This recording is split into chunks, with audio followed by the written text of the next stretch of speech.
Hello बच्चों, कैसे हैं आप लोग। आई होप बहुत अच्छे होंगे और पढ़ाइयाँ भी ज़ोरों शोरों से चल रही होंगी। तो चलिए बेटा, एक नया सेशन हम लेके आए हैं जहाँ पे हम डिस्कस करने वाले हैं यूटिलाइजेशन ऑफ इलेक्ट्रिकल एनर्जी में ही इलेक्ट्रिक ड्राइव्स। यहाँ पर बेसिकली बच्चों को हमेशा प्रॉब्लम होती है इलेक्ट्रिक ड्राइव्स को पढ़ने में, और मैक्सिमम पोर्शन ये छोड़ देते हैं, बट बेटा हमें इसको छोड़ना नहीं है। आज मैं इलेक्ट्रिक ड्राइव्स को बड़े ही अच्छे तरीके से आपको समझाऊंगा ताकि आपको आने वाले किसी भी एग्जामिनेशन में इलेक्ट्रिक ड्राइव से कोई भी क्वेश्चन आए वो आपका अच्छे से हो जाएगा, तो डरने की ज़रूरत नहीं है। तो चलिए शुरू करते हैं अपना प्रैक्टिस सेट 12। तो आज का कंटेंट अगर देखा जाए तो हम क्या क्या डिस्कस करने वाले हैं। हम डिस्कस करेंगे बेटा different types of electric drives के बारे में कि इलेक्ट्रिक ड्राइव्स के कितने प्रकार हैं, कैसे इनको हमने क्लासिफाई किया है। तो चलिए शुरू करते हैं, जैसा कि हम हमेशा करते आए हैं, एक मोटिवेशनल कोट्स के साथ। दर्द गम डर जो भी है बस तेरे अंदर है, खुद के बनाए पिंजरे से निकल कर देख तू भी एक सिकंदर है। तो हमेशा ध्यान रखना है बेटा कि आपने जो अपना कंफर्ट जोन बनाया हुआ है वो ही आपका पिंजरा है, वो आपको रोक रहा है। तो आपको भी क्या करना है, अपने कंफर्ट जोन से बाहर निकल के एक्स्ट्रा मेहनत करनी है। दर्द आए ठीक है, पढ़ने में आपको हमेशा प्रॉब्लम आएगी, हमेशा कठिनाइयाँ होंगी, लेकिन आप क्या करिए, इन कठिनाइयों को सहिए और लगातार पढ़ने की कोशिश कीजिए। और तब तक यार पढ़िए जब तक कि आपका एग्ज़ाम है। और अगर देखा जाए तो एसएससी जेईई नज़दीक आ चुका है, बहुत पास आ चुका है, अभी केवल और केवल 50 से 60 दिन बचे हैं। तो आप मेहनत करिए, डेफिनेटली आप अपने कंफर्ट जोन से बाहर निकलिए, आपका सिलेक्शन निश्चित रूप से होगा। तो चलिए शुरू करते हैं आज की क्लास को पहले क्वेश्चन के साथ। पहला क्वेश्चन कह रहा है बेटा कि group drive has power factor. यहाँ पर आपसे पूछ रहा है कि ग्रुप ड्राइव का पावर फैक्टर क्या होता है। तो पहले हमें ये समझना होगा कि यार इलेक्ट्रिक ड्राइव क्या है या सिंपली ड्राइव क्या है, ड्राइव को कितने पार्ट में हमने क्लासिफाई किया। तो ये सारी चीज़ें आज की क्लास में हम डिस्कस करने वाले हैं। तो हम देखेंगे सबसे पहले electric drives and it's classification. लेकिन उससे पहले एक चीज़ समझना होगा हमें कि ड्राइव क्या है। तो यहीं पे हम समझते हैं बेटा, सबसे पहले हम बात करेंगे ड्राइव की कि ड्राइव क्या होता है। ड्राइव बेसिकली प्राइम मूवर और ट्रांसमिशन सिस्टम का कॉम्बिनेशन होता है। तो हम ये कह सकते हैं कि the combination of prime mover with its control and the transmission system is term as drive. मतलब बेसिकली एक जो ड्राइव है वो हमेशा एक प्राइम मूवर और ट्रांसमिशन सिस्टम का कॉम्बिनेशन होता है। ट्रांसमिशन सिस्टम आपके हो सकते हैं गियर ट्रेन्स वगैरह हो सकते हैं, या रिड्यूस गियर ट्रेन सिस्टम का भी आप इस्तेमाल करते हैं एज अ ट्रांसमिशन सिस्टम। तो हम कह सकते हैं कि प्राइम मूवर और ट्रांसमिशन सिस्टम का कॉम्बिनेशन ही ड्राइव कहलाता है। तो क्या लिख सकते हैं बेटा ड्राइव के लिए, the combination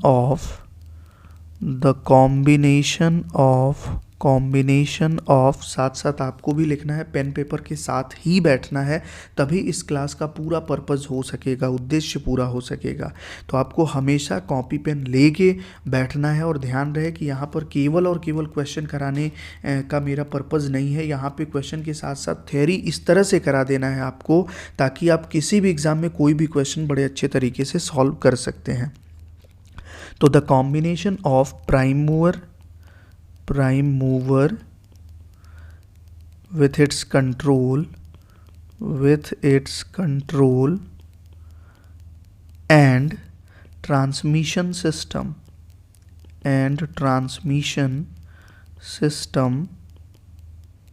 is termed as drive. तो बेटा अगर आपसे पूछा जाए कि ड्राइव क्या है, तो सिंपली ड्राइव जो है वो प्राइम मूवर और ट्रांसमिशन सिस्टम का एक कॉम्बिनेशन है जिसको हम ड्राइव कहते हैं। बेसिकली ये ड्राइव दो तरह की हो सकती हैं।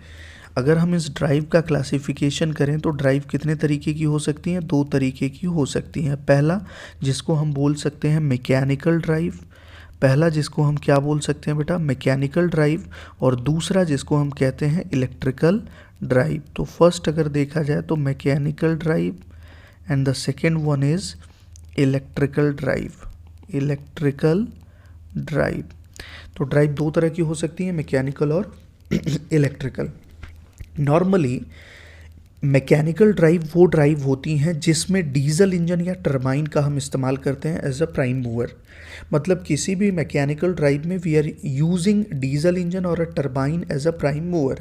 फॉर एग्जांपल जितने भी ऑटोमोबाइल्स हैं या hydro thermal and nuclear power plant हैं, उसमें जो आप प्राइम मूवर यूज़ करते हैं बेसिकली वो आप टरबाइन या डीजल इंजन का इस्तेमाल करते हैं। तो ये क्या कहलाएंगी, ये हमेशा मैकेनिकल ड्राइव्स कहलाती हैं। जैसे ऑटोमोबाइल्स में हम डीजल इंजन यूज़ करते हैं तो ये डीजल इंजन क्या है, एक ड्राइव है, मैकेनिकल ड्राइव है। इवन हम hydro thermal nuclear power plant में हम हमेशा टरबाइन का इस्तेमाल करते हैं as a prime mover for generator. तो ये भी क्या है, आपके एक मैकेनिकल ड्राइव हैं। तो हम कह सकते हैं बेटा कि बेसिकली मैकेनिकल ड्राइव क्या होता है। मैकेनिकल ड्राइव में देखा जाए तो मैकेनिकल ड्राइव में अगर हम देखें तो वी आर यूजिंग, क्या यूज़ करते हैं यार, यहाँ पर डीजल इंजन या टरबाइन का इस्तेमाल करते हैं एज अ प्राइम मूवर। तो हम ये लिख सकते हैं मैकेनिकल ड्राइव में कि the drive in which diesel engine और टरबाइन इज़ यूज्ड। मतलब वो ड्राइव जिसमें डीजल इंजन या टरबाइन का हम इस्तेमाल करते हैं वो क्या कहलाएगी, हमेशा मैकेनिकल ड्राइव कहलाती है। जैसे कहाँ पे यूज़ करते हैं, अगर मैकेनिकल ड्राइव के एग्जांपल्स देखें तो इसके एग्जांपल्स क्या हो सकते हैं यार, ऑल ऑटोमोबाइल्स, जितनी भी आपके ऑटोमोबाइल्स हैं उन सारी ऑटोमोबाइल्स में आप डीजल इंजन का इस्तेमाल करते हैं। उसके साथ साथ अगर देखा जाए तो hydro nuclear and thermal power stations, इन सारे जगह पे हम देखें तो we are using basically turbine which is acting as a prime mover for the generator. तो ये सारे के सारे आपके मैकेनिकल ड्राइव कहे जाएंगे, चाहे वो टरबाइन हो या डीजल इंजन हो। दूसरा, इलेक्ट्रिक ड्राइव की बात कर रहे हैं तो नॉर्मली जो ड्राइव या वो ड्राइव जिसमें हम इलेक्ट्रिक मोटर का इस्तेमाल करते हैं वो हमेशा इलेक्ट्रिक ड्राइव कहलाएगी। जैसे जितने भी इंडस्ट्रियल एप्लीकेशंस वगैरह हैं वहाँ पे आप किसका यूज़ कर रहे हो, वहाँ पे हमेशा इलेक्ट्रिक मोटर का यूज़ करते हो। या जितनी भी प्रेजेंट टाइम में आपके जो कार्स वगैरह हैं, इलेक्ट्रिक व्हीकल्स वगैरह हैं, तो उसमें आप इलेक्ट्रिक मोटर का इस्तेमाल करते हैं। तो ये सारे के सारे क्या हैं, इलेक्ट्रिकल ड्राइव हैं। तो हम यहाँ पे लिख सकते हैं इलेक्ट्रिकल ड्राइव के केस में कि ड्राइव इन विच, यहाँ पे लिख सकते हैं drive in which electric motors are used. मतलब वो ड्राइव जिसमें हम इलेक्ट्रिक मोटर का इस्तेमाल करते हैं। जैसे यहाँ पर इलेक्ट्रिकल ड्राइव के अगर एग्जांपल्स देखें तो ऑल इंडस्ट्रियल एप्लीकेशन, इन सारे इंडस्ट्रियल एप्लीकेशन में we are using electrical drive. Clear है बेटा। तो ड्राइव पता चल गया क्या है, प्राइम मूवर और ट्रांसमिशन सिस्टम का कॉम्बिनेशन है। ड्राइव कितने तरह के हैं, दो तरह के, मैकेनिकल और इलेक्ट्रिकल। मैकेनिकल जिसमें हम डीजल इंजन या टरबाइन का इस्तेमाल करते हैं, इलेक्ट्रिकल जिसमें हम इलेक्ट्रिक मोटर्स का यूज़ करते हैं। तो चलिए अब हम देखेंगे इलेक्ट्रिक ड्राइव के बारे में। ध्यान रहे अभी हम क्वेश्चन पे नहीं आए हैं अपने, हम डिस्कस करेंगे इलेक्ट्रिकल ड्राइव्स के बारे में और इसके क्लासिफिकेशन के बारे में।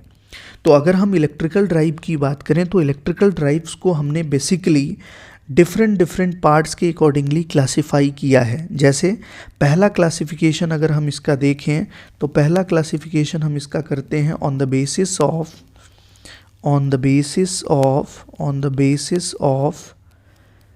machines and interrelation।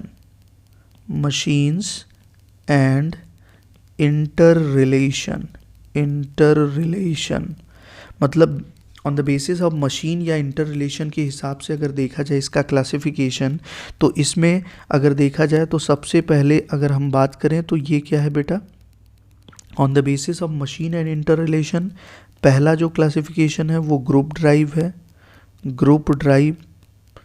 सेकंड अगर हम देखें तो इंडिविजुअल ड्राइव और थर्ड मल्टी मोटर ड्राइव। मतलब अगर हम बात करें कि on the basis of machine and inter relation, machine और इंटर रिलेशन के बेसिस पे हमने इसको 3 पार्ट में क्लासिफाई किया है, group drive, individual drive, multi motor drive. दूसरा क्लासिफिकेशन अगर हम देखें तो सेकंड क्लासिफिकेशन की बात करें on the basis of mode of operation, on the basis of mode of operation. Mode of operation कहने का मतलब केवल इतना सा है कि इनके ऑपरेशन का मोड क्या है, उसके बिहाफ पे अगर देखा जाए तो इनको फर्दर हमने 3 पार्ट में क्लासिफाई कर दिया। पहला continuous duty, continuous duty. Second short time duty, short time duty.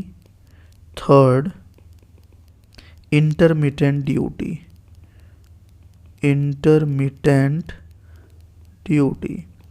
तो मोड ऑफ ऑपरेशन के बिहाफ पे अगर कॉन्टिन्यूसली ऑपरेशन में है तो continuous duty, short time duration के लिए तो शॉर्ट टाइम ड्यूटी, और अगर इंटरमिटेंटली यूज़ हो रहा है अल्टरनेट, देन इसको हम इंटरमिटेंट ड्यूटी कहते हैं। तो second classification on the basis of mode of operation है।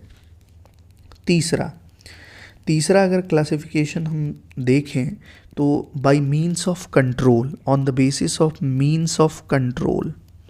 Means of control means control का माध्यम क्या है। तो नॉर्मली कंट्रोल हम मैनुअल भी कर सकते हैं, ऑटोमेटिक भी कर सकते हैं और सेमी ऑटोमेटिक कर सकते हैं।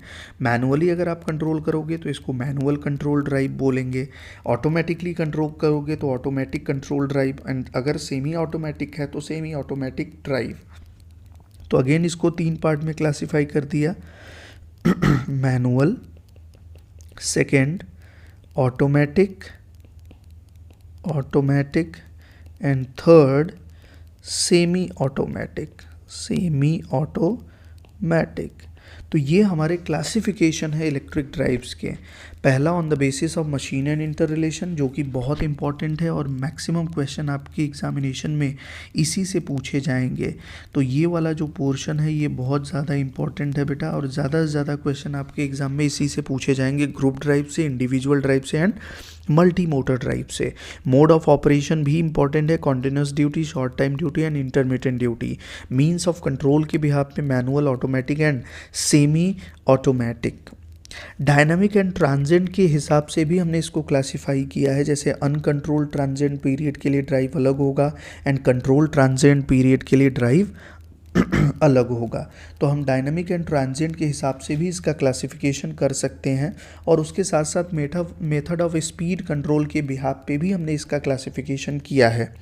On the behalf of method of speed control हम step speed control, smooth speed control, constant predetermined position control, variable position control जिसको हम सर्वो मैकेनिज्म में इस्तेमाल कर सकते हैं, एंड कंपोजिट कंट्रोल, इस तरह के डिफरेंट ड्राइव्स हम इस्तेमाल करते हैं। और इनका क्लासिफिकेशन हमने किसके हिसाब से किया, on the basis of method of speed control.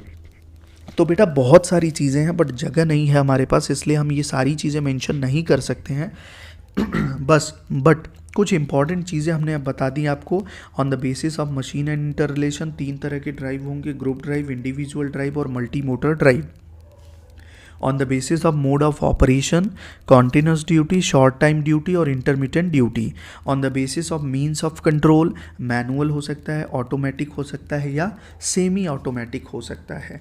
उसके साथ साथ बहुत सारी चीज़ें हैं, जैसे on the basis of dynamic and transient, इसमें 2 तरह के हो सकते हैं, आप लिख सकते हो अगर आपके पास पेन पेज है। अनकंट्रोल्ड ट्रांजिएंट पीरियड, दूसरा कंट्रोल ट्रांजिएंट पीरियड। नेक्स्ट हम क्लासिफिकेशन कर सकते हैं on the basis of method of speed control, कि किस तरह से आप स्पीड कंट्रोल मेथड का इस्तेमाल कर रहे हो उस ड्राइव में। तो इसमें जैसे स्पीड, स्टेप स्पीड कंट्रोल, इसमें रिवर्सिबल एंड नॉन रिवर्सिबल हो सकते हैं।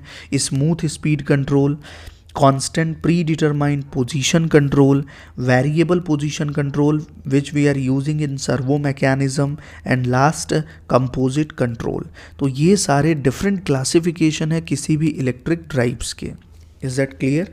तो आई थिंक ये समझ में आ गया होगा बेटा आपको। तो अब हम डिस्कस करेंगे on the basis of machine and inter relation कि इंडिविजुअल ड्राइव क्या है, ग्रुप ड्राइव क्या है और मल्टी मोटर ड्राइव क्या है। तो सबसे पहले आते हैं यहाँ पर इंडिविजुअल ड्राइव के बारे में। तो जैसा कि आप फर्स्ट फिगर में देख पा रहे हो कि ये पहला फिगर जो है ये इंडिविजुअल ड्राइव का है, इसको हम बोलते हैं इंडिविजुअल ड्राइव। तो अब आपको ये चीज़ समझ में आ गई होगी कि ड्राइव क्या है, इलेक्ट्रिक ड्राइव क्या है और मैकेनिकल ड्राइव क्या है। तो ड्राइव का मतलब क्या है, it is the combination of prime mover and transmission system. तो यहाँ पर आप देख रहे हो कि ये पुली है और यहाँ पर ये देख रहे हो आपकी ये बेल्ट लगा हुआ है और ये भी क्या है, पुली, और इससे हम क्या कर रहे हैं, हम इससे कुछ मैकेनिज़्म कर रहे हैं। देन नॉर्मली अगर देखा जाए तो ये आपका प्राइम मूवर क्या है, इलेक्ट्रिक मोटर है। तो इस इलेक्ट्रिक मोटर और ये ट्रांसमिशन सिस्टम में जो है शाफ्ट आप यूज़ कर रहे हो, पुली यूज़ कर रहे हो, बेल्ट यूज़ कर रहे हो। तो ये सारा पार्ट क्या है, ट्रांसमिशन सिस्टम का पार्ट है। यहाँ पर शाफ्ट, पुली, बेल्ट, ये सारे के सारे क्या हैं, या गियर्स वगैरह, ये ट्रांसमिशन सिस्टम के पार्ट हैं। और यहाँ पर जो मोटर है, ये मोटर किसका पार्ट है बेटा, ये मोटर प्राइम मूवर का पार्ट है। तो हम ये कह सकते हैं we are using electric motors in combination with the transmission system. And transmission system क्या है, यहाँ पे पुली है, शाफ्ट है, बेल्ट है। तो ये क्या कहलाएगा, एक ड्राइव कहलाएगा। और बेसिकली इसको हम क्या बोलेंगे, इलेक्ट्रिक ड्राइव। लेकिन अगर हम इंडिविजुअल ड्राइव की बात करें तो कोई भी ड्राइव जिसमें each machine is operated by separate motor is called as an individual drive. मतलब किसी भी ड्राइव में हर मशीन एक इंडिविजुअल मोटर के द्वारा अगर ऑपरेट हो रही है तो उसको हम इंडिविजुअल ड्राइव कहते हैं। मतलब किसी भी ड्राइव में अगर हर मशीन, एक एक मशीन के लिए अलग अलग इंडिविजुअल सेपरेट मोटर हम यूज़ कर रहे हैं तो वो क्या कहलाएगी, इंडिविजुअल ड्राइव कहलाएगी। और अगर हम देखें यहाँ पर कि इसमें नॉर्मली जो ऑपरेटर होता है उसका कंप्लीट कंट्रोल रहता है, बट इसकी कॉस्ट बढ़ जाती है। तो नॉर्मली अगर ड्रॉबैक्स की हम बात करें इंडिविजुअल ड्राइव की तो वो ड्रॉबैक है हाई इनिशियल कॉस्ट। बट यहाँ पर जो ऑपरेटर है it has complete control on this individual drive. तो ध्यान से समझिएगा, हमने पहला क्या बोला बेटा, इंडिविजुअल ड्राइव के बारे में, कि सिंपली इंडिविजुअल टर्म्स ही बता रहा है क्या, कि नॉर्मली इसमें हर मशीन को ड्राइव करने या ऑपरेट करने के लिए सेपरेट मोटर की ज़रूरत है। तो ऐसी ड्राइव जिसमें हर मशीन को ऑपरेट करने के लिए सेपरेट मोटर की ज़रूरत होती है उसको हम इंडिविजुअल ड्राइव कहते हैं। इसमें ऑपरेटर के पास पूरा कंट्रोल रहता है लेकिन इसकी कॉस्ट ज़्यादा हो जाती है। तो यहाँ पर इंडिविजुअल ड्राइव में हम क्या लिख सकते हैं, a drive in which each machine is operated by separate motor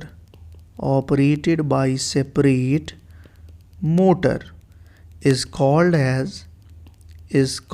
as an individual drive.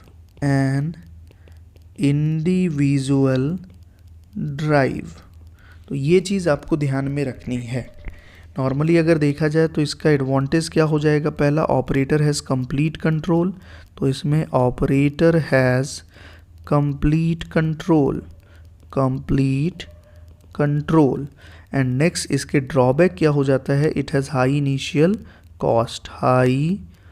Initial cost. तो बेटा ध्यान रखना, ये सारे के सारे इंपॉर्टेंट पॉइंट्स मैं आपको लिखा रहा हूँ कि इंडिविजुअल ड्राइव किसे कहते हैं। Operator normally has complete control on this individual drive, और उसके साथ साथ अगर देखा जाए तो इसकी इनिशियल कॉस्ट बढ़ जाएगी, बिकॉज हर मशीन के लिए आप सेपरेट मोटर अगर यूज़ करोगे तो ओवरऑल इसकी इंडिविजुअल कॉस्ट अगर देखें, ओवरऑल कॉस्ट तो काफ़ी ज़्यादा बढ़ जाती है। नेक्स्ट सेकंड अगर हम बात करें, ये तो फर्स्ट इंडिविजुअल ड्राइव हो गया। दूसरा अगर हम देखें तो जैसा कि आप इस फिगर में देख पा रहे हो यार, सेकंड फिगर में, कि ये ग्रुप ड्राइव का एग्जांपल है। तो सेकंड क्या है, सेकंड हमारा है ग्रुप ड्राइव। ग्रुप ड्राइव में अगर देखा जाए बेसिकली तो हम ये कह सकते हैं कि a drive in which a single electric motor drive a line shaft by which entire group of working machine are operated called as group drive। मतलब एक ऐसी ड्राइव जिसमें एक सिंगल इलेक्ट्रिक मोटर एक सिंगल लाइन शाफ्ट को drive करता है, जिसके द्वारा पूरी इंटायर ग्रुप, या फिर से इस तरह से बोल सकते हैं यार, हम ये कह सकते हैं कि a drive in which a single electric motor drives line shaft, मतलब एक ऐसी ड्राइव जिसमें एक सिंगल इलेक्ट्रिक मोटर एक लाइन शाफ्ट को ड्राइव करता है, by which entire group of working machine are operated, जिसके द्वारा पूरे ग्रुप की मशीन ऑपरेट करती है। इसी को हम क्या कहते हैं, ग्रुप ड्राइव कहते हैं। तो यहाँ पर जैसा कि आप देख सकते हो यार कि ये आपके मेन मोटर हैं, इसी को हम क्या बोलते हैं, मेन मोटर। ये क्या कहलाएगा, this is called as main motor. तो यही सिंगल मोटर क्या कर रहा है, इस पूरे ग्रुप ऑफ मशीन को ऑपरेट कर रहा है। तो एक सिंगल मोटर पे ये क्या है, ये एक सिंगल शाफ्ट लगा हुआ है। तो नॉर्मली अगर देखा जाए कि इस ड्राइव में एक सिंगल इलेक्ट्रिक मोटर एक लाइन शाफ्ट को क्या कर रहा है, ऑपरेट कर रहा है, इसीलिए इसको हम लाइन शाफ्ट ड्राइव भी बोलते हैं। क्या बोलते हैं बेटा, लाइन शाफ्ट ड्राइव। तो इस बार के एनएचपीसी पेपर में भी आप देख सकते थे कि ये क्वेश्चन आया हुआ था कि लाइन शाफ्ट ड्राइव क्या कहलाता है, ग्रुप ड्राइव कहलाता है। क्यों, बिकॉज यहाँ पर अगर देखा जाए तो एक सिंगल इलेक्ट्रिक मोटर इस लाइन शाफ्ट को ड्राइव कर रहा है। तो यहाँ पर देख सकते हो कि ये सिंगल इलेक्ट्रिक मोटर इस लाइन शाफ्ट को ड्राइव कर रहा है, इसलिए इसको हम लाइन शाफ्ट ड्राइव भी बोलते हैं। और अगर देखा जाए तो इसके द्वारा ही, इस सिंगल लाइन शाफ्ट के द्वारा ही पूरे ग्रुप की मशीन्स क्या कर रही हैं, ऑपरेट कर रही हैं। जैसे यहाँ पर ये ग्रुप आप फर्स्ट देखोगे तो पहली मशीन यहाँ पर ऑपरेट कर रही है, इसी ग्रुप सेकंड देखोगे दूसरी मशीन भी ऑपरेट कर रही है, यहाँ पर तीसरी मशीन भी ऑपरेट कर रही है। तो यहाँ पर आप देख सकते हो कि एक सिंगल लाइन शाफ्ट के द्वारा ही हम क्या कर रहे हैं, पूरे ग्रुप की मशीन को ऑपरेट कर रहे हैं, इसलिए इसको हमने क्या नाम दिया, ग्रुप ड्राइव का नाम दिया है। तो आप ये देख सकते हो कि यहाँ पर अगर मैं इंडिविजुअल ड्राइव इस्तेमाल करता तो 3 मशीन को ऑपरेट करने के लिए 3 सेपरेट मोटर की हमें ज़रूरत होती, देन वहाँ पे ओवरऑल कॉस्ट क्या हो जाती, बढ़ जाती। लेकिन ग्रुप ड्राइव में अगर देखा जाए तो एक मेन मोटर हमने लिया और उस मेन मोटर की मदद से हम बाकी मशीनों को क्या कर रहे हैं, ऑपरेट कर रहे हैं। तो बेटा यहाँ पर अगर देखा जाए तो एक ही मोटर की ज़रूरत आपको हो रही है, तो इसके कारण जो इनिशियल कॉस्ट हो जाती है वो कम हो जाती है। लेकिन यहाँ पर अगर देखा जाए कि उसी एक सिंगल मोटर पे बहुत सारे मशीन्स कनेक्टेड हैं, जिसके कारण इनकी एफिशिएंसी काफ़ी पुअर हो जाती है। तो ये चीज़ आपको ध्यान में रखनी है। उसके साथ साथ अगर हम देखें तो इस ग्रुप ड्राइव के ड्रॉबैक्स भी हैं। सपोज़ यहाँ पर अगर हम बात करें कि ब्रेकडाउन आ जाए इन अ सिंगल ड्राइव, देन ये क्या करेगा, पूरी यूनिट को बंद कर देगा। तो ये ध्यान रखना है कि इंडिविजुअल ड्राइव में ऐसा नहीं है। अगर कोई भी एक सिंगल यूनिट में ब्रेकडाउन आता है तो बाकी यूनिट क्या होगी, उसके लिए सेपरेट मशीन लगी हुई हैं, सेपरेट मोटर्स लगे हुए हैं, देन बाकी यूनिट तो चलेगी। लेकिन ग्रुप ड्राइव में अगर देखा जाए कि कोई भी सिंगल ड्राइव में ब्रेकडाउन आ गया, सपोज मेन मोटर में कोई ब्रेकडाउन आ गया, देन उसके कारण पूरी यूनिट क्या हो जाएगी, बंद हो जाएगी, और जिसके कारण it causes a serious loss of production. तो ये नॉर्मली एक serious loss of production cause करता है और इसकी जो एफिशिएंसी और पावर फैक्टर है ये दोनों कम हो जाते हैं बेटा। तो अब आपको एक आइडिया लग गया होगा कि यार इंडिविजुअल ड्राइव क्या है और ग्रुप ड्राइव क्या है। इंडिविजुअल ड्राइव में बेटा हम क्या कर रहे हैं, सेपरेट मशीन को चलाने के लिए अलग अलग मोटर इस्तेमाल कर रहे हैं। इसके कारण अगर देखा जाए तो ऑपरेटर का कंप्लीट कंट्रोल तो है, लेकिन इसकी इनिशियल कॉस्ट हाई हो जाती है। ग्रुप ड्राइव में अगर देखा जाए तो एक ही मोटर क्या कर रहा है, एक सिंगल लाइन शाफ्ट को चला रहा है और इसी सिंगल लाइन शाफ्ट से सारे के सारी मशीन्स कनेक्टेड हैं। तो इसीलिए इसको हमने ग्रुप ड्राइव नाम दिया, या इसको हम लाइन शाफ्ट ड्राइव भी कहते हैं। लेकिन इसमें बेटा अगर देखा जाए तो कुछ ड्रॉबैक्स हैं। एडवांटेज तो ये हुआ कि इसकी इनिशियल कॉस्ट कम हो गई बिकॉज एक ही मोटर यूज़ होगा, लेकिन इसकी इफ़िशिएंसी कम हो जाती है, पावर फैक्टर पुअर हो जाता है, और अगर इस मेन मोटर में कोई ब्रेकडाउन ऑकर होता है then it stops the whole unit which causes the serious loss of production. तो ये सारे पॉइंट्स आपको ध्यान में रखने हैं ग्रुप ड्राइव में। क्या है ग्रुप ड्राइव में, a drive in which a single electric motor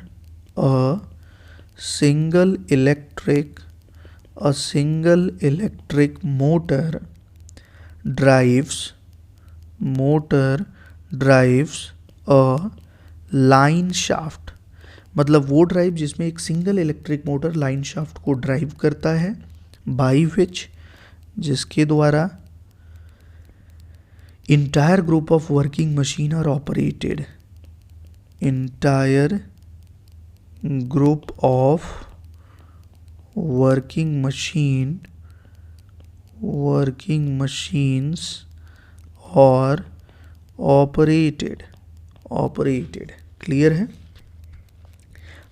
called as group drive. तो नॉर्मली ये क्या कहलाएगा, it is called as group drive. Clear है बेटा।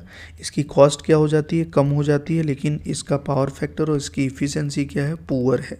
तो ये चीज़ आपको ध्यान में रखनी है। यहाँ पर अगर देखा जाए तो it has low initial cost, but अगर हम देखें तो इसका जो पावर फैक्टर होगा वो पुअर होगा और एफिशिएंसी भी क्या हो जाती है, पुअर हो जाती है। तो ध्यान रखना है, poor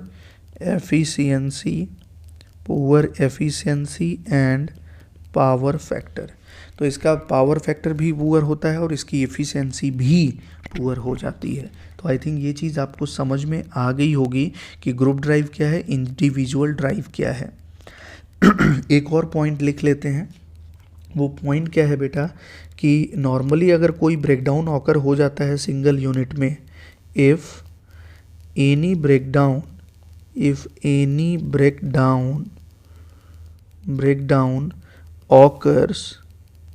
occurs in main motor, अगर कोई भी ब्रेकडाउन मेन मोटर में ऑकर हो रही है, मेन मोटर, तो ये क्या करेगा बेटा, it stops the whole unit, तो ये सारी यूनिट को क्या करेगा, स्टॉप कर देगा, विच causes serious loss of production. तो नॉर्मली बेटा यहाँ पे क्या होगा कि जब सारी मशीनें ही क्या कर रही हैं, एक सिंगल शाफ्ट लाइन से ऑपरेट कर रही हैं, तो अगर कोई भी ब्रेकडाउन उस मेन मोटर में ऑकर होता है तो ये सारी मशीनें बंद हो जाएंगी, और सारी मशीनें अगर बंद हो गई तो इसका मतलब कि यहाँ पर प्रोडक्शन वगैरह में बहुत ज़्यादा लॉस हो जाएगा। तो ये चीज़ सबसे बड़ा ड्रॉबैक है ग्रुप ड्राइव का। तो लो इनिशियल कॉस्ट तो होती है, बट एफिशिएंसी और पावर फैक्टर पुअर होता है, और कभी कभी कोई ब्रेकडाउन अगर मेन मोटर ड्राइव में आ गया, then it definitely stops the whole unit and causes the serious loss of production. Sorry. Next, तो थर्ड अगर हम देखें तो थर्ड हमारा है मल्टी मोटर ड्राइव। तो जैसा कि यहाँ पे आप देख पा रहे हो कि ये जो डायग्राम है ये आपके सिंगल मोटर ड्राइव का डायग्राम है, जिसमें हम क्या कर रहे हैं कि यहाँ पे ग्रिड से रेक्टिफायर की मदद से हम इसको कन्वर्ट कर रहे हैं एसी को डीसी में, देन उसके बाद हम मोटर को ऑपरेट कर रहे हैं और किसी ड्राइव को ऑपरेट कर रहे हैं। लेकिन ये सिंगल मोटर ड्राइव है जहाँ पर हम केवल एक सिंगल मोटर का इस्तेमाल करते हैं। बट अगर हम बात करें मल्टी मोटर ड्राइव, तो बेटा मल्टी मोटर ड्राइव सिस्टम में अगर देखा जाए तो हम यहाँ पर एक से अधिक मोटर का इस्तेमाल कर रहे हैं। तो नॉर्मली अगर देखा जाए मल्टी मोटर ड्राइव में we are using several individual drive and each one of which serves to operate one of many working machine. मतलब क्या है कि normally multi motor electric drive में कुछ इंडिविजुअल ड्राइव्स होते हैं और हर इंडिविजुअल ड्राइव्स क्या करता है, उसमें से एक से अधिक वर्किंग मशीन्स को ऑपरेट करता है। इसका इस्तेमाल आप मेटल कटिंग टूल में या पेपर मेकिंग में, रोलिंग मिल्स या इलेक्ट्रिक ट्रेन्स में आप मल्टी मोटर ड्राइव का इस्तेमाल कर सकते हैं। तो बेटा ये चीज़ आप ध्यान दे सकते हैं, हमारा पार्ट यही है मल्टी मोटर ड्राइव। तो जैसा कि आप देख पा रहे हो यहाँ पर हम क्या कर रहे हैं, हम एक से अधिक मशीन्स को ऑपरेट करने के लिए एक से अधिक मोटर का इस्तेमाल कर रहे हैं, इसलिए हमने इसको क्या बोला, हमने इसको मल्टी मोटर ड्राइव बोला या मल्टी मोटर इलेक्ट्रिक ड्राइव। तो थर्ड अगर देखा जाए तो थर्ड हमारा क्या है, that is called as multi motor electric drive. Multi motor electric drive, तो इसमें क्या होगा, it consist of several individual drive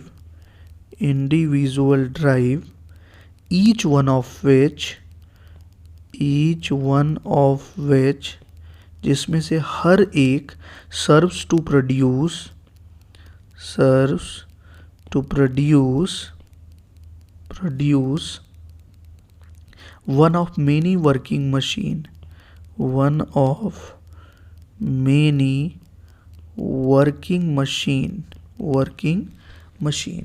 normally अगर देखा जाए तो इसका इस्तेमाल हम कहाँ पे करते हैं? It is used in multi motor drive का हम इस्तेमाल कहाँ पे करेंगे?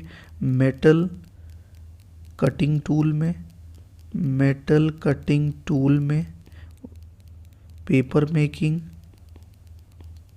Making, next rolling mills and last बहुत इंपॉर्टेंट है, कई बार पूछा जा चुका है, एंड इलेक्ट्रिक ट्रेन्स। तो अगर आपसे पूछा जाए कि इलेक्ट्रिक ट्रेन्स में आप किसका यूज़ करते हैं, देन मल्टी मोटर ड्राइव का हम इस्तेमाल कर सकते हैं। रोलिंग मिल में, पेपर मेकिंग में, मेटल कटिंग टूल्स में मल्टी मोटर ड्राइव का इस्तेमाल होता है, जहाँ पर हम सेवरल इंडिविजुअल ड्राइव का इस्तेमाल करते हैं, जो कि इंडिविजुअल मशीन्स को, एक से अधिक मशीन्स को ऑपरेट करने में यूज़ होती है। इसमें बेसिकली हम ग्रिड में क्या करते हैं, रेक्टिफायर की मदद से उसको एसी से डीसी में कन्वर्ट करते हैं। देन वहाँ पर हम एसपीएस वगैरह लगा के इस complete multi motor drive system को ऑपरेट करते हैं। नेक्स्ट, यहाँ पर अगर देखा जाए एक ऐसी ड्राइव है जिसको हम बोलते हैं वेरिएबल फ्रीक्वेंसी ड्राइव। क्या बोला जाता है बेटा? Variable frequency drive. तो यहाँ पे जैसा कि आप फिगर देख पा रहे हो, यहाँ पर एक ड्राइव है जिसको हम बोलते हैं वेरिएबल फ्रीक्वेंसी ड्राइव। अगर हम वेरिएबल फ्रीक्वेंसी ड्राइव की बात करें तो इसको हम इलेक्ट्रॉनिकली वेरिएबल फ्रीक्वेंसी ड्राइव भी बोलते हैं, वीएफडी के नाम से रिप्रेजेंट करते हैं। कैसे? वीएफडी। तो नॉर्मली इसका काम क्या होता है कि वेरिएबल फ्रीक्वेंसी अप्लाई करके हम वेरिएबल स्पीड जो है प्रोवाइड करते हैं विथ हाई फ्रीक्वेंसी। तो वेरिएबल फ्रीक्वेंसी ड्राइव में हम क्या करते हैं, फ्रीक्वेंसी को वैरी करते हैं, और by varying the frequency the speed में भी वैरी, और इसलिए हम क्या कर सकते हैं, यहाँ पर नॉर्मली इस ड्राइव का इस्तेमाल वेरिएबल स्पीड प्रोवाइड करने के लिए होता है विथ हाई फ्रीक्वेंसी। तो ये ध्यान रखना है हमें कि जो वेरिएबल फ्रीक्वेंसी ड्राइव है, इट ऑलवेज प्रोवाइड्स वेरिएबल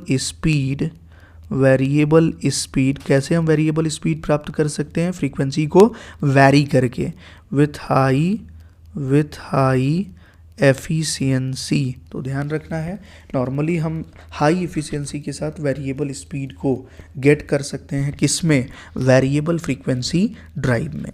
जैसा कि आप यहाँ पर देख पा रहे हो यार कि वेरिएबल फ्रीक्वेंसी ड्राइव में ये 3 फेज सप्लाई होती है, जिसको हम डायोड ब्रिज रेक्टिफायर की मदद से कन्वर्ट कर देते हैं एसी को डीसी में। और जैसे ही यहाँ पर एसी को हमने डीसी में कन्वर्ट किया, देन यहाँ पर डीसी में रिपल्स आ जाएंगे और हार्मोनिक्स आ जाएगी। इन रिपल्स को रिमूव करने के लिए हम नॉर्मली डीसी फिल्टर का इस्तेमाल करते हैं, और ये डीसी फिल्टर एक एलसी सर्किट्स होते हैं जो कि आपके डीसी कंपोनेंट्स को एटीन्यूएट कर देंगे, और देन हम क्या करेंगे, इसको अप्लाई कर देंगे with the help of inverter की मदद से हम इसको एसी में कन्वर्ट कर देते हैं, और फाइनली अपनी ड्राइव पे अप्लाई कर देते हैं या मोटर पे अप्लाई कर देते हैं। तो हमेशा वेरिएबल फ्रीक्वेंसी ड्राइव में हम क्या करते हैं, नॉर्मली फ्रीक्वेंसी को वैरी करते हैं, एंड देन उसके बाद अगर देखा जाए तो अब हम वेरिएबल स्पीड गेट करते हैं at a very high frequency. Clear है बेटा? तो ये सारे ड्राइव्स आपको 1 बाय 1 हमने डिस्कस कर लिए हैं, जो कि आपको अच्छे से ध्यान में रखने हैं। कभी भी अगर पूछा जाए कि इंडिविजुअल ड्राइव क्या ग्रुप ड्राइव से बेटर है, हाँ definitely individual drive is better than group drive. तो ये आपको ध्यान में रखना है। तो यहाँ पे हम लिख सकते हैं कि individual drive is better than group drive. कैसे पता चलेगा कि it is better than group drive? तो पहले हमें देखना होगा comparison between individual and group drive, कि इंडिविजुअल ड्राइव और ग्रुप ड्राइव का क्या कंपैरिजन है, इसको हमें समझना होगा। तो 2 कॉलम बनाएंगे बेटा। पहले में हम देखेंगे इंडिविजुअल ड्राइव के बारे में।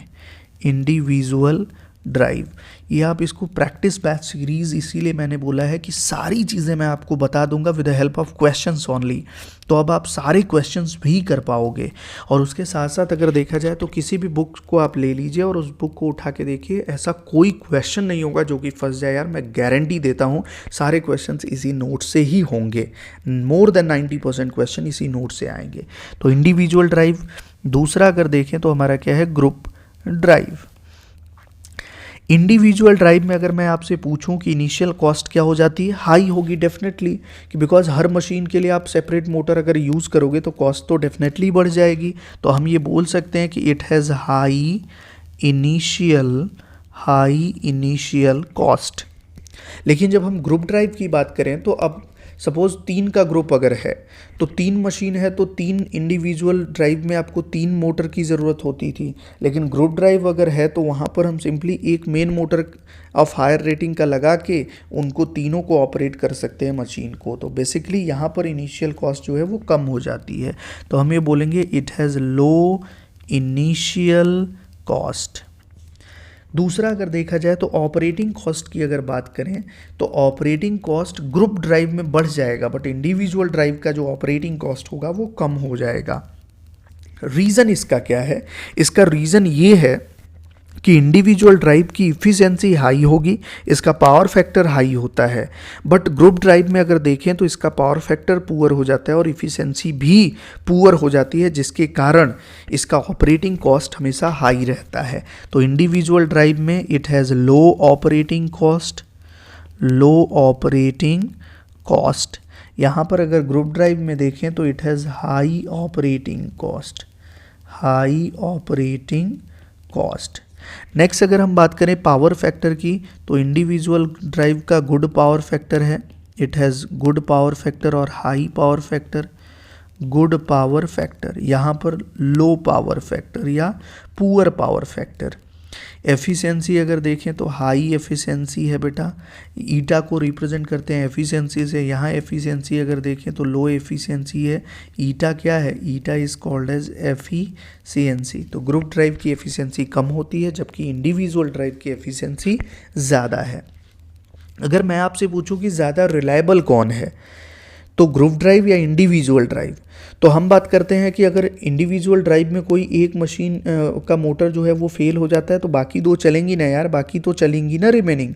लेकिन ग्रुप ड्राइव में क्या है कि अगर मेन मोटर में ब्रेकडाउन ऑकर हो जाएगा तो वो तो सारी यूनिट को बंद कर देगा। तो रिलायबिलिटी अगर देखा जाए तो इंडिविजुअल ड्राइव की ज़्यादा है as compare to group drive. Then individual drive is more reliable, ये ज़्यादा रिलायबल है, this is less reliable. Speed can be controlled in individual drive easily, but in case of group drive the speed control is not easy because एक ही line shaft से आप सारी machine को operate कर रहे हैं, देन वहाँ पर स्पीड कंट्रोल इतना आसान नहीं होगा, it is quite complex. But individual drive में आप स्पीड कंट्रोल आसानी से कर सकते हैं बिकॉज वहाँ पर ऑपरेटर का पूरा कंट्रोल होता है इंडिविजुअल मशीन पे। तो हम ये कह सकते हैं कि यहाँ पर speed can be controlled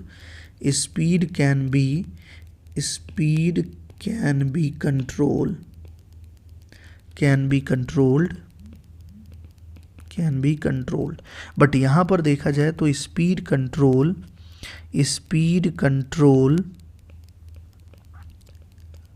is not easy, यहाँ पर स्पीड कंट्रोल ईजी नहीं है।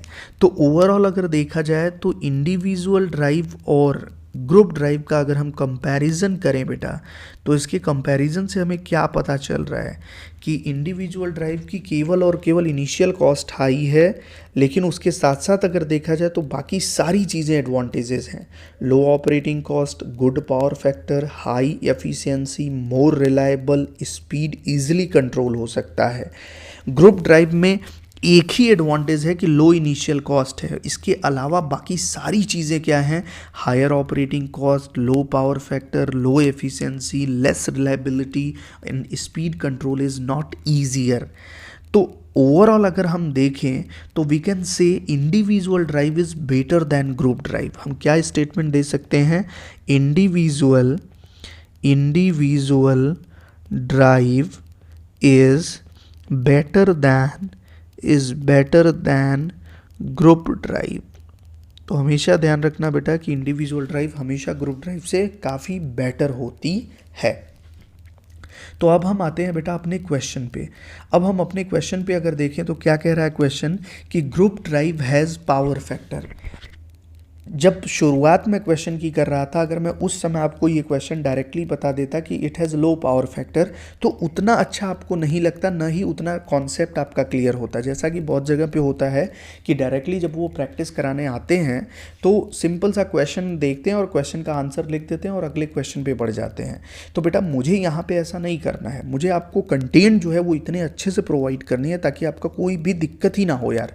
तो नॉर्मली अगर हम बात करें कि ग्रुप ड्राइव, तो अब मुझे बताने की ज़रूरत नहीं है, अब क्वेश्चन आप खुद कर सकते हो। तो अगर आपने 10 मिनट 20 मिनट लेक्चर को पेशेंसफुली सुना होगा तो डेफिनेटली आप सारे क्वेश्चन सब आसानी से कर पाओगे। तो बताइए ग्रुप ड्राइव की अगर हम बात करें तो group drive has power factor, answer क्या होगा, it has low power factor, तो ऑप्शन ए करेक्ट हो जाएगा। अगर यहीं पे मैं आपसे पूछता कि individual drive, then individual drive का पावर फैक्टर हाई होता है। तो हाई किसके लिए होगा, the power factor will be high for individual drive. तो ऑप्शन क्या हो जाएगा, ए, ग्रुप ड्राइव का पावर फैक्टर लो होता है। अगला क्वेश्चन आते हैं। अगला क्वेश्चन अगर देखा जाए तो ये पूछा जा रहा है कि electronic variable frequency drive, VFD है यार, वेरिएबल फ्रीक्वेंसी ड्राइव है, कनेक्टेड टू अ मोटर। एक वेरिएबल फ्रीक्वेंसी ड्राइव किसी मोटर से कनेक्टेड है तो क्या प्रोवाइड करेगी, यहाँ पर फ्रीक्वेंसी को हम वेरी करके उसके स्पीड को वेरी करेंगे, then definitely it provides a variable speed with high efficiency. तो हमेशा ध्यान रखना है कि वेरिएबल फ्रीक्वेंसी ड्राइव का हम इस्तेमाल variable speed at high frequency के लिए करते हैं। तो ऑप्शन ए करेक्ट हो जाएगा। ऑलरेडी हमने डिस्कस किया हुआ है कि वेरिएबल फ्रीक्वेंसी ड्राइव में हम क्या क्या कंपोनेंट्स का इस्तेमाल करते हैं। वहाँ पर हम रेक्टिफायर, ब्रिज रेक्टिफायर लगा के उसको पहले डीसी में कन्वर्ट करते हैं, देन फिल्टर लगा के उसके हार्मोनिक्स को रिमूव करते हैं, देन इन्वर्टर्स लगा के हम फ्रीक्वेंसी को वेरी करते हैं और फ्रीक्वेंसी वेरी, इन्वर्टर की फायरिंग एंगल को चेंज करके हम फ्रीक्वेंसी को वेरी कर सकते हैं और फ्रीक्वेंसी वेरी होगी देन डेफिनेटली आपकी स्पीड भी वेरी हो जाती है एट हायर efficiency।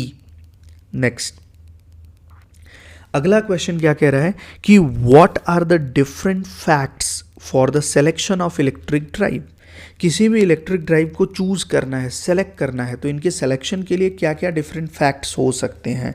तो डिपेंड करता है कि इनके डिफरेंट फैक्ट्स की अगर हम बात करें तो सिलेक्शन ऑफ इलेक्ट्रिक ड्राइव्स के लिए जो फैक्ट्स हो सकते हैं उसमें पहला अगर देखा जाए तो इनकी ट्रांजिएंट ऑपरेशन रिक्वायरमेंट। फर्स्ट अगर देखें तो transient operation requirement.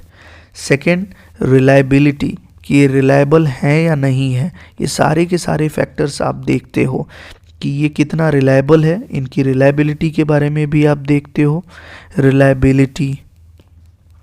Third steady state operation, कि इनका स्टडी स्टेट ऑपरेशन कैसा है, ऑपरेशन। एंड लास्ट अगर देखा जाए तो ये सारे।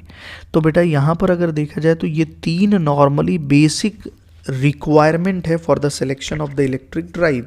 कौन कौन से बेसिक रिक्वायरमेंट है कि इनका ट्रांजिएंट ऑपरेशन कैसे हो, स्टडी स्टेट ऑपरेशन कैसा हो और इनकी रिलायबिलिटी कैसी हो। तो ये तीनों चीज़ें हम देखते हैं for the selection of the electric drive. Electric drive के सिलेक्शन करते समय ये तीनों चीज़ें हमें देखी जाती हैं। तो आंसर क्या हो जाएगा, ऑल ऑफ एबव। ये सारे ऑप्शन करेक्ट हैं। नेक्स्ट अगले क्वेश्चन पे आते हैं यार। अगला क्वेश्चन कह रहा है कि the load characteristics of rolling mill. जो हम रोलिंग मिल इस्तेमाल कर रहे हैं नॉर्मली, उसमें लोड की कैरेक्टरिस्टिक्स कैसी होती है। तो रोलिंग मिल का लोड कैरेक्टरिस्टिक्स आपको बताना है। इसको बताने के पहले आपको ये समझना होगा कि what is the basic features of industrial load. किसी भी इंडस्ट्रियल लोड का बेसिक फीचर क्या है। जब आप बेसिक फीचर अगर उसके बता पाओ तो डेफिनेटली आप बता दोगे कि किसी भी लोड का कैरेक्टरिस्टिक्स क्या होता है।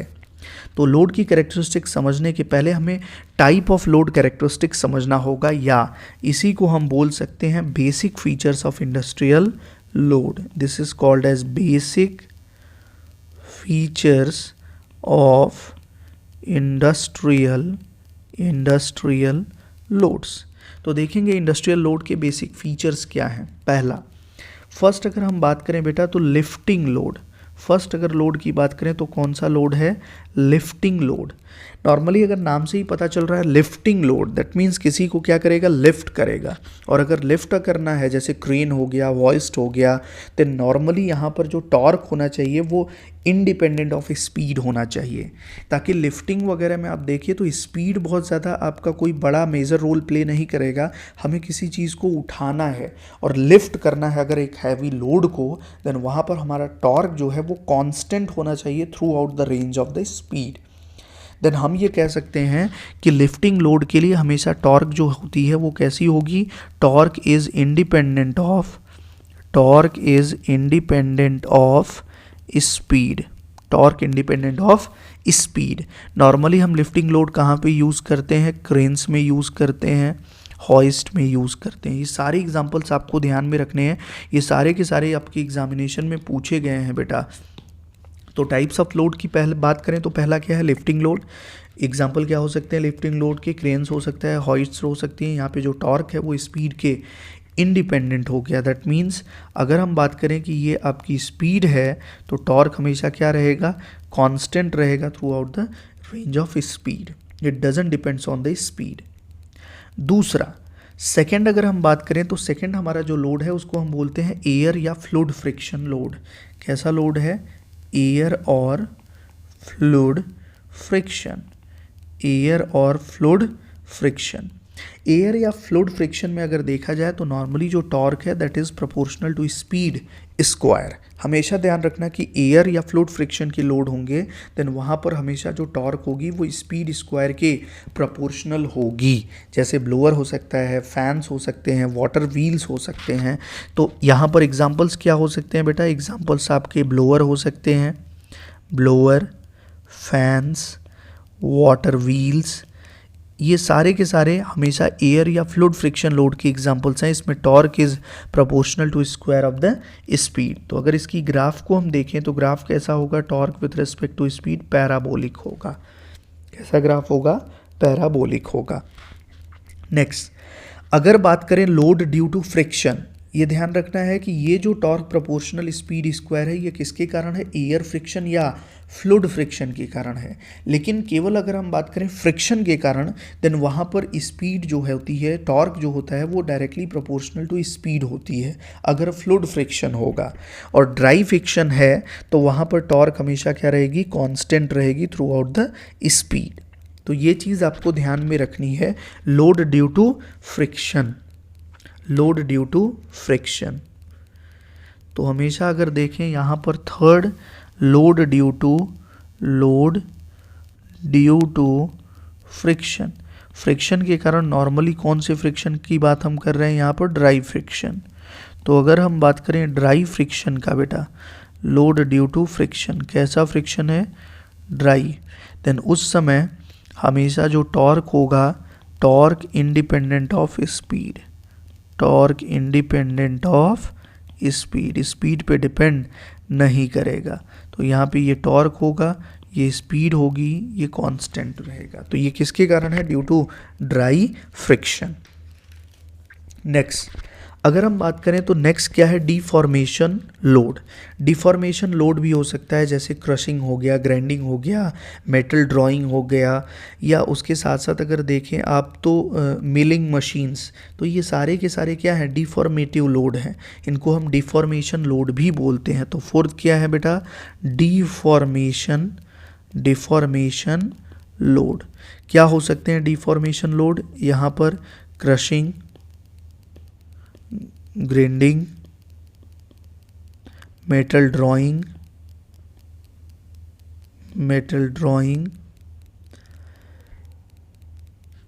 मिलिंग मशीन, ये सारे के सारे अगर हम देखें तो ये डिफॉर्मेशन लोड हैं। इनमें अगर टॉर्क और स्पीड का रिलेशन देखा जाए तो हमेशा ये इनवर्सली प्रोपोर्शनल रिलेशन होता है, torque is proportional to 1/n।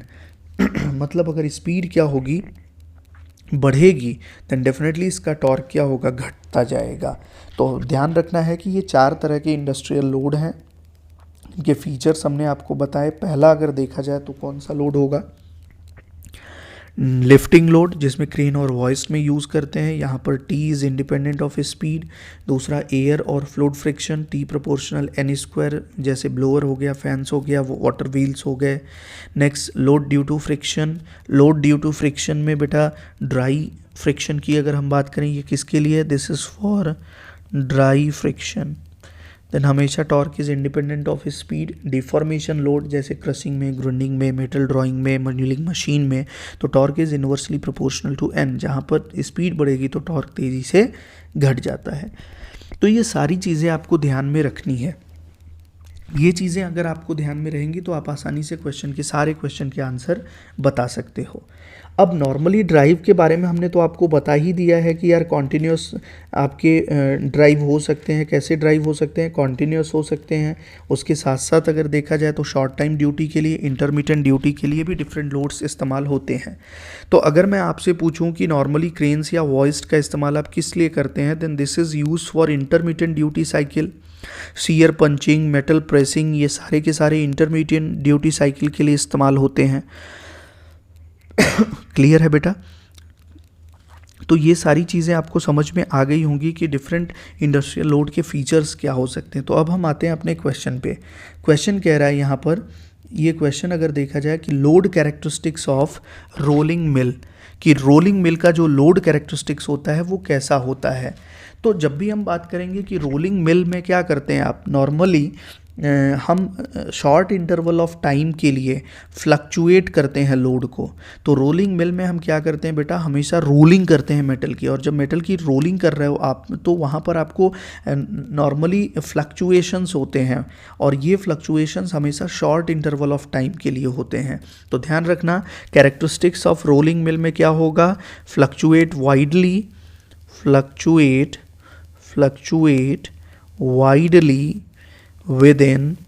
widely within short interval of time। बहुत ही कम शॉर्ट इंटरवल ऑफ टाइम के लिए बहुत ज़्यादा क्या करता है, फ्लक्चुएट करता है रोलिंग मिल में। Next, types of load characteristics यार समझ लीजिए, जब किसी को रोल कर रहे हो आप तो वहाँ पर शॉर्ट इंटरवल ऑफ टाइम के लिए फ्लक्चुएशंस क्या होंगे, ज़्यादा होंगे। नेक्स्ट अगर हम बात करें कि which one of the following is example of short time intermittent load, मतलब इनमें से कौन सा शॉर्ट टाइम इंटरमिटेंट लोड का एक एग्जाम्पल है।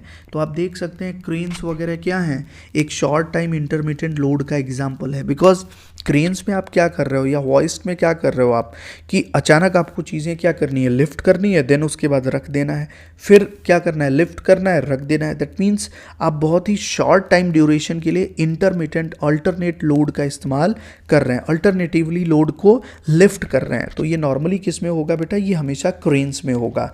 तो क्रेन में हम किसका यूज़ करते हैं, short time intermittent load, intermittent load. Next, centrifugal pump पे अगर आपसे पूछा जाए तो आप किसका यूज़ करोगे, तो सेंट्रीफ्यूगल पंप क्या करता है कि वाटर को बाहर निकालता है, देन वाटर को कॉन्टिन्यूसली, ये कॉन्टिन्यूस ड्यूटी में ऑपरेट करता है। तो ये किसके लिए होगा, दिस इज़ फॉर कॉन्टिन्यूस होगा अगर इसका कैरेक्टरिस्टिक्स देखा जाए। लेथ मशीन्स ऑपरेशन या मेटल कटिंग लेथ्स का भी इस्तेमाल हम नॉर्मली क्या करते हैं, इसके लिए इंटरमिटेंट ड्यूटी साइकिल का इस्तेमाल करते हैं। तो इसके लिए मेटल कटिंग लेथ्स वगैरह में देखा जाए तो यहाँ पर भी intermittent duty cycle, metal pressing. तो अगर हम बात करें इंटरमिटेंट कहाँ यूज़ करेंगे, जैसे हम यूज़ कर सकते हैं मेटल प्रेसिंग में, शीयर पंचिंग। तो इन सारे जगह पे या जितने भी मैन्युफैक्चरिंग एप्लीकेशंस वगैरह होंगे देन वहाँ पर आप देखेंगे तो कॉन्टिन्यूस ड्यूटी साइकिल का इस्तेमाल करते हैं। क्रेन्स, वॉइस्ट, लिफ्ट, यहाँ पर short time intermittent load cycle का आप इस्तेमाल करते हो। तो ऑलमोस्ट हमने सारी चीज़ें आपको बता दी हैं बेटा, यहाँ पर कोई भी डाउट आपको नहीं होना चाहिए। नेक्स्ट, अगर आपसे पूछा जाए कि Ward Leonard control DC drive are generally used for, Ward Leonard control DC drive का इस्तेमाल किसके लिए करते हैं, तो हम हमेशा हैवी ड्यूटी साइकिल के लिए generally ward Leonard control DC drive का इस्तेमाल करते हैं। तो ये याद रखना है बेटा, ये बहुत इंपॉर्टेंट है, कई बार आपसे पूछा गया है कि Ward Leonard control DC drive का इस्तेमाल आप किसके लिए करते हैं, हैवी ड्यूटी के लिए करते हैं। किसके लिए बेटा, हैवी ड्यूटी के लिए। तो आंसर क्या हो जाएगा, ऑप्शन सी, हैवी ड्यूटी के लिए हम हमेशा ward Leonard control DC drive का इस्तेमाल करते हैं। तो यहाँ पर हमने आपको सारी चीज़ें बता दी, बट कुछ चीज़ें अब आपको समझनी है एक्स्ट्रा, जो कि हमें पहले समझना होगा। एडवांटेज ऑफ, यहीं पे समझ लेते हैं यार, advantages of electric drive. Electric drive के क्या क्या एडवांटेज हैं। पहला, इसका low initial and maintenance cost, low initial and maintenance cost, इसकी इनिशियल और मेंटेनेंस कॉस्ट क्या होती है, कम होती है मेंटेनेंस कॉस्ट। दूसरा एडवांटेज अगर देखें तो काफ़ी क्लीन होता है और सिंपल ऑपरेशन है। Then clean and simple operation, ये सारी चीज़ों का लेक्चर का फ़ायदा आप डेफिनेटली यार देखोगे कि जब मैं एसएससी जेई के जो कि एग्ज़ाम आने वाला है आपके अक्टूबर में, उसकी जब भी पीवाईक्यू सॉल्यूशन कराऊंगा, देन डेफिनेटली हम क्या करेंगे कि 50-50 क्वेश्चन को डिफरेंट पार्ट में बांट लेंगे, और एक ईयर में, जैसे कि फॉर एग्जांपल 2014 में 2 शिफ्ट में पेपर हुए, तो पहले शिफ्ट में पार्ट 1 पार्ट 2 50-50 क्वेश्चन का सॉल्यूशन मैं कराऊंगा, सब्जेक्ट वाइज कराऊंगा। तो काफ़ी चीज़ें आपकी क्लियर हो जाएंगी, और जितना सब्जेक्ट्स आपके all in one batch series में हो चुका होगा, उन सब्जेक्ट में आपको कोई प्रॉब्लम भी वहाँ पर नहीं होगी, क्योंकि वो सारी चीज़ें मैंने आपको यहाँ पर बता दी हैं। क्लियर है। तो जल्द से जल्द मैं एसएससी जेई के सारे पीवाईक्यू जो प्रीवियस ईयर के क्वेश्चन है उनका सॉल्यूशन यूट्यूब पे कराऊंगा, पहली बार सब्जेक्ट वाइज सॉल्यूशन। तो ये आपको ध्यान में रखना है कि ये जब भी होगा आप डेफिनेटली उसको अच्छे से मन लगा के करिएगा। तो एडवांटेज ऑफ इलेक्ट्रिक ड्राइव की बात करें तो low initial and maintenance cost होता है, क्लीन एंड सिंपल ऑपरेशन है, ईजियर कंट्रोल होता है बेटा, इसका कंट्रोल काफ़ी ईजी होता है, ईजियर कंट्रोल। रिमोट कंट्रोल भी हो सकता है, बिकॉज इलेक्ट्रिक ड्राइव है तो remote control operation is possible.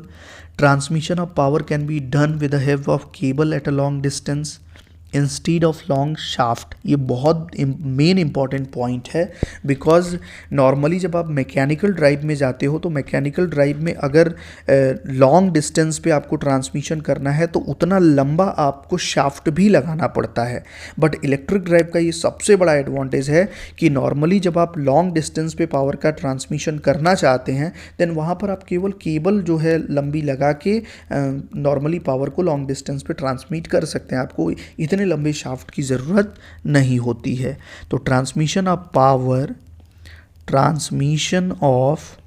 Power can be done with cable at long distance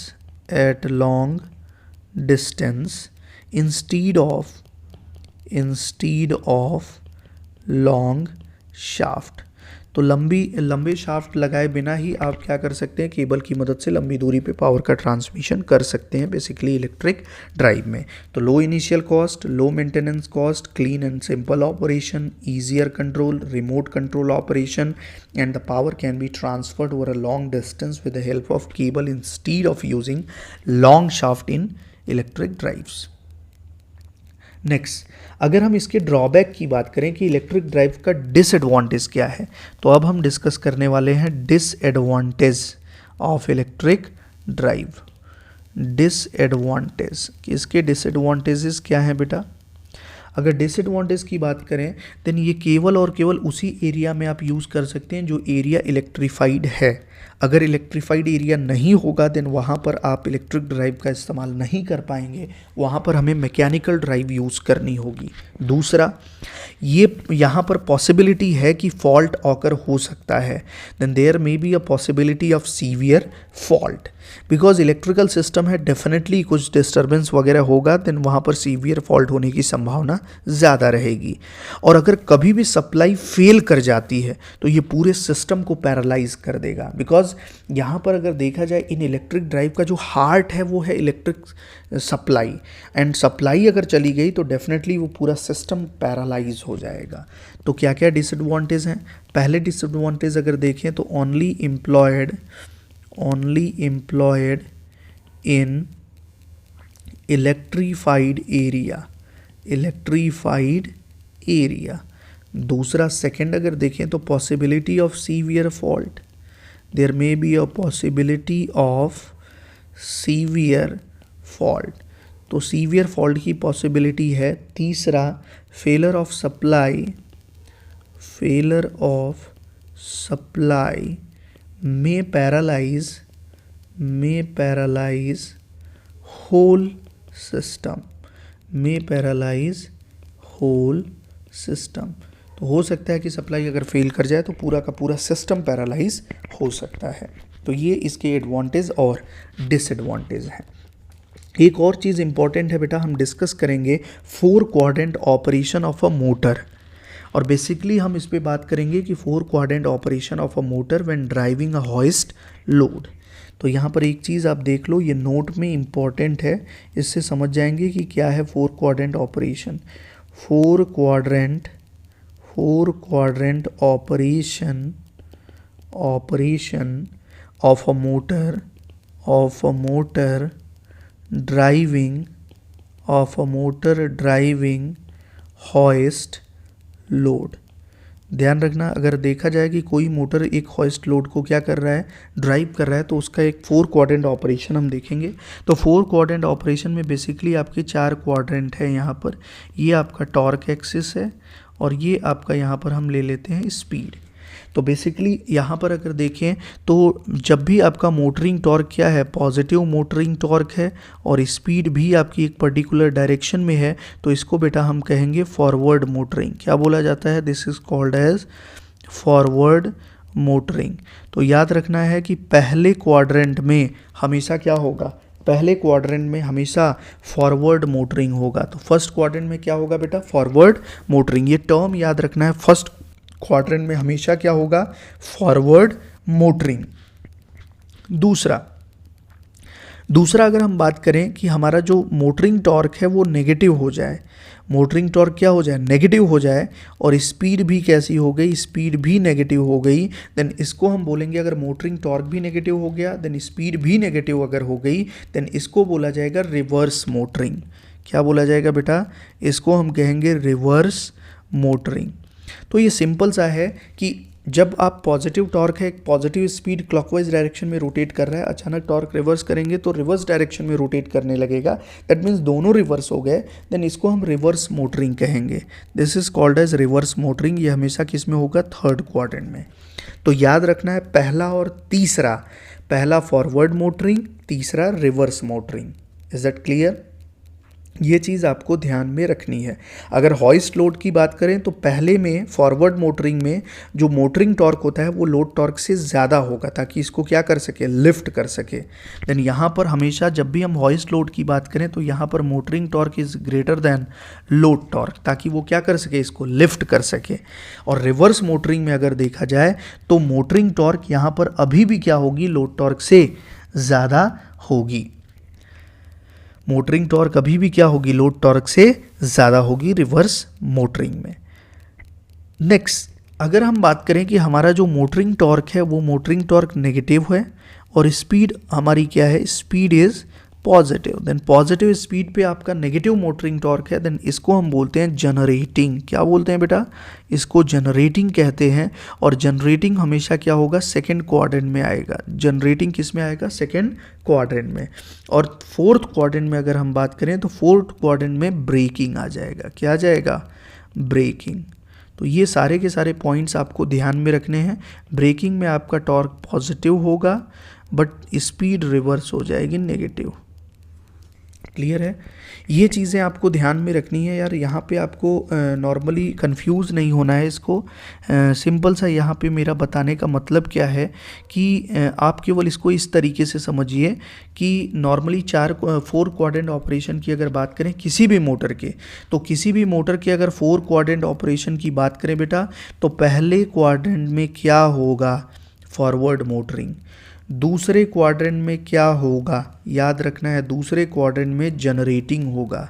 तीसरे क्वाड्रेंट में क्या होगा? रिवर्स मोटरिंग होगा। और चौथे क्वाड्रेंट में क्या होगा? ब्रेकिंग होगा। तो ये सारे के सारे पॉइंट्स आपको ध्यान में रखने हैं। तो पहले और तीसरे में फॉरवर्ड मोटरिंग और रिवर्स मोटरिंग, दूसरे में जनरेटिंग, चौथे में ब्रेकिंग। Is that clear? तो ये सारे के सारे पॉइंट्स आपको याद रखने हैं। तो आज की क्लास को बेटा अगर समराइज़ किया जाए तो आज हमने बताया कि ड्राइव क्या होते हैं। ड्राइव नॉर्मली ट्रांसमिशन सिस्टम और प्राइम मूवर का कॉम्बिनेशन होता है।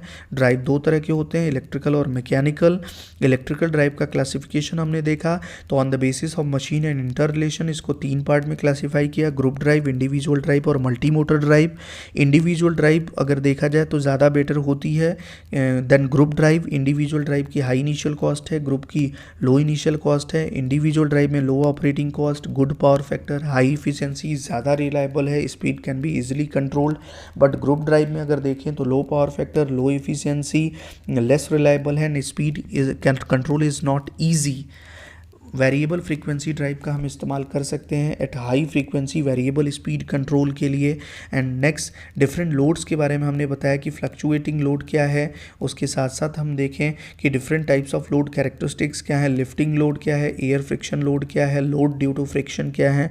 एंड क्रेन्स वगैरह शॉर्ट टाइम इंटरमिटेंट ड्यूटी है, सेंट्रीफ्यूगल पंप कॉन्टीन्यूस ड्यूटी के लिए, इंटरमिटेंट ड्यूटी में मेटल प्रेसिंग हो सकता है, सीयर पंचिंग हो सकते हैं। Heavy duty normally ward Leonard control DC drive का इस्तेमाल हैवी ड्यूटी के लिए होता है। इलेक्ट्रिक ड्राइव के हमने एडवांटेज देखे एंड देन फाइनली डिसएडवांटेज देखा, और लास्ट में most important 4 quadrant operation of a motor हमने डिस्कस किया कि मोटर का 4 क्वाड्रेंट ऑपरेशन क्या है। तो ये सारी चीज़ें आई होप आपको समझ में आई होंगी। आप इनको 1 बार 2 बार पढ़ने का प्रयास कीजिए, डेफिनेटली ये सारी चीज़ें आपकी क्लियर हो जाएंगी। तो बेटा तब तक के लिए बहुत बहुत धन्यवाद। मिलते हैं एक अगले प्रैक्टिस सेशन में एक नए जोश और नए उत्साह के साथ। Thank you so much.